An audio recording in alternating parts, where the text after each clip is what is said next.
Η στέγαση είναι δικαίωμα, δεν είναι χρηματοοικονομικό προϊόν και αυτή είναι μια μάχη που δίνουμε στην Αθήνα αλλά και στην Ευρώπη. Και είναι μια μάχη που έχει εμβληματικά χαρακτηριστικά για εμάς, διότι η Αθήνα έχει τρομακτικό πρόβλημα στέγασης για τα νέα παιδιά, για τις οικογένειες. Είναι ανήθικο να προσπαθείς να βγάλεις λεφτά σε μια συνθήκη η οποία είναι δραματική για τους πολίτες. Εδώ πρέπει να στηρίξουμε τον κόσμο που θέλει κατοικία. Και αυτό πρέπει να το κάνουμε χωρίς ναι μεν αλλά, χωρίς να σκεφτούμε περιορισμούς και χωρίς να λειτουργήσουμε με αγοραίο τρόπο.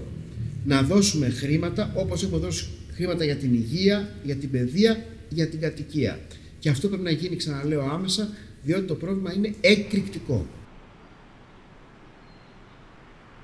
Το κόστος είναι τρομακτικό, έχει αυξηθεί κατά 90% τα τελευταία 8 χρόνια, 25% από πέρσι. Μιλάω για τα ενοίκια, αγορά δεν το συζητάμε και για αυτό το λόγο χρειαζόμαστε άμεσα να αντιμετωπίσουμε ένα θέμα υπαρξιακό για τις οικογένειες, για όσους κατοίκους είναι στο κέντρο της πόλης μας.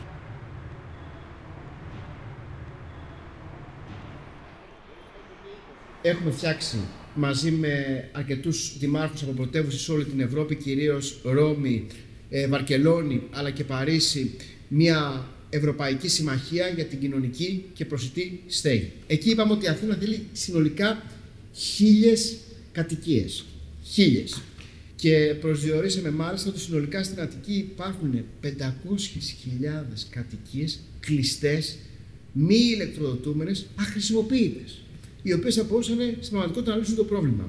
Μάλιστα είμαστε οι πρώτοι σε όλη την Ευρώπη σε μη ηλεκτροδοτούμενα κτίρια. Το 30% των κτιρίων της Αθήνας είναι μη ηλεκτροδοτούμενα. 10 με 15% είναι ο ευρωπαϊκός μέσος όρος. Γι' αυτό και έχουμε στο πλαίσιο της Ευρωπαϊκής Πρωτοβουλίας αναπτύξει όχι μόνο τις 1.000 κατοικίες και πόσες για τις υπόλοιπες πόλεις, αλλά και ότι χρειαζόμαστε 300 δις συνολικά σε όλη την Ευρώπη για να μπορέσουμε να λύσουμε το πρόβλημα. Είναι πολλά.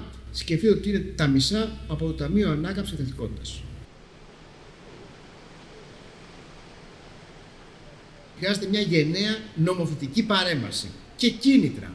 Διότι, για παράδειγμα, ένα κτίριο είναι διατηρηταίο. Χρειάζεται πάρα πολλά χρήματα, επομένως, για να επισκευαστεί με τον σωστό τρόπο.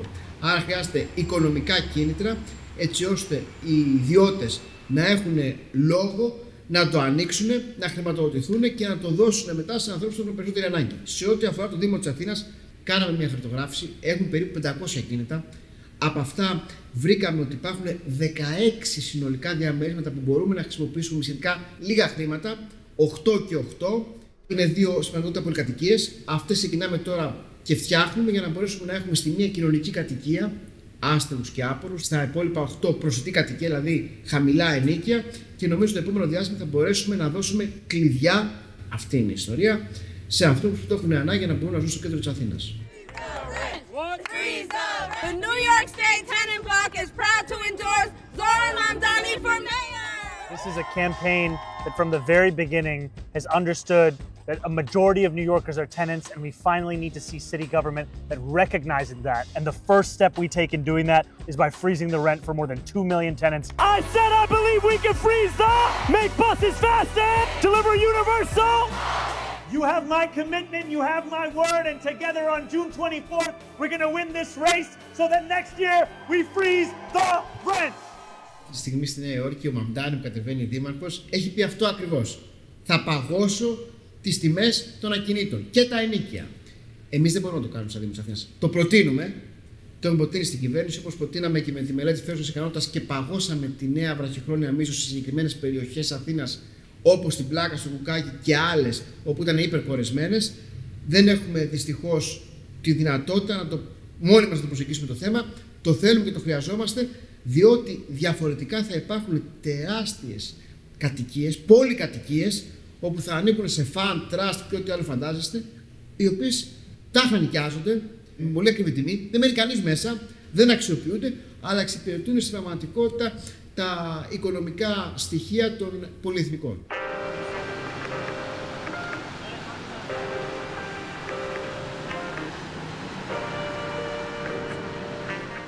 Καταρχάς, όποτε πάω στην Ευρώπη μου λένε είσαι μόνη πρωτεύουσα που δεν έχεις καμία κοινωνική κατοικία.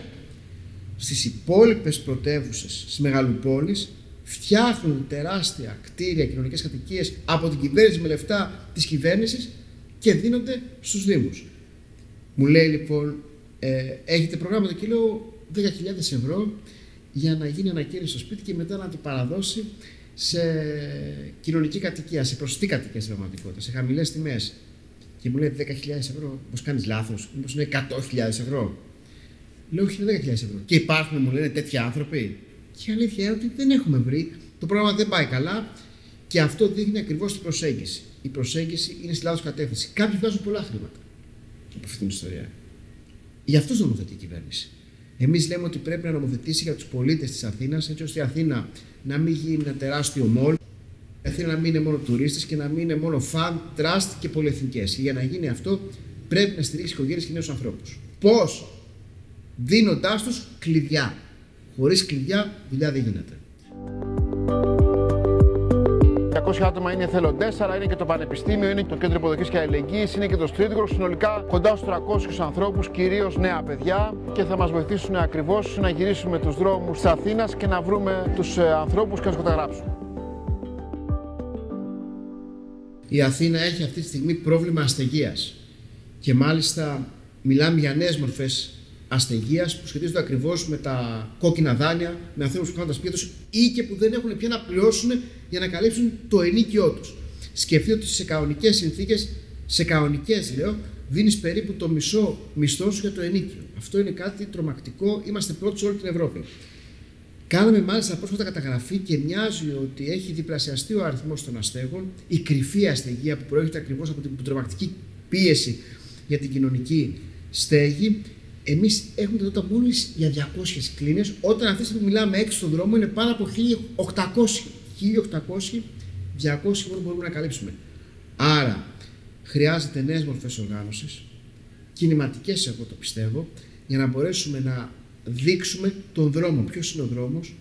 Έρχονται πάρα πολλά χρήματα στη χώρα μας από διάφορες δυνατότητες. Εμείς ζητήσαμε, ξαναλέω, με το Alliance, όσα λεφτά περισσεύουν το Ταμείο Ανάκαμψης και Ανθεκτικότητας να δοθούν σε σπίτια που είναι κλειστά για να μπορέσουν να ανοίξουν, να υποδεχθούν τους ανθρώπους που το έχουν ανάγκη. Διαφορετικά το πρόβλημα θα ενταθεί και νομίζω ότι θα είναι πολύ δύσκολα τα πράγματα, διότι η κρίση βαθαίνει πάρα πολύ γρήγορα και το πρόβλημα γιγαντώνεται μέρα τη μέρα. Είμαστε εδώ για να σταματήσουμε την απόλυτη τουριστικοποίηση. Αυτό κάνει κακό και στο τουριστικό προϊόν. Διότι οι άνθρωποι που έρχονται θέλουν να δουν τον πολίτη, την αυθεντικότητα, τους ανθρώπους που ζουν και κατοικούν, τις συνήθειές τους, και όταν δεν υπάρχει αυτό, γράφουν και ήδη στα σχόλια: μην πάτε σε αυτή την περιοχή, είναι σκληρά τουριστική, δεν έχεις τίποτα να δεις από το χρώμα της Αθήνας. Και κλείνω με το εξής. Η Αθήνα είναι γνωστή σε όλο τον πλανήτη και βλέπω και τις αξιολογήσεις, είμαστε πρώτη, δεύτερη, τρίτη, στον τρόπο ζωής. Στο ότι υπάρχουν νέοι άνθρωποι, ότι είναι πάρα πολύ δυναμική, μια πόλη που δεν κοιμάται ποτέ, που κάθε γειτονιά έχει δικό της χαρακτήρα, που έχει δικά της χαρακτηριστικά, που έχει, ας το πούμε, μια αυτοτέλεια και δεν είναι στιλιζαρισμένη και που μπορείς να βρεις διαφορετικές εκφράσεις. Αν χαθεί αυτό, θα χαθεί ακριβώς και η μοναδικότητα της πρωτεύουσάς μας.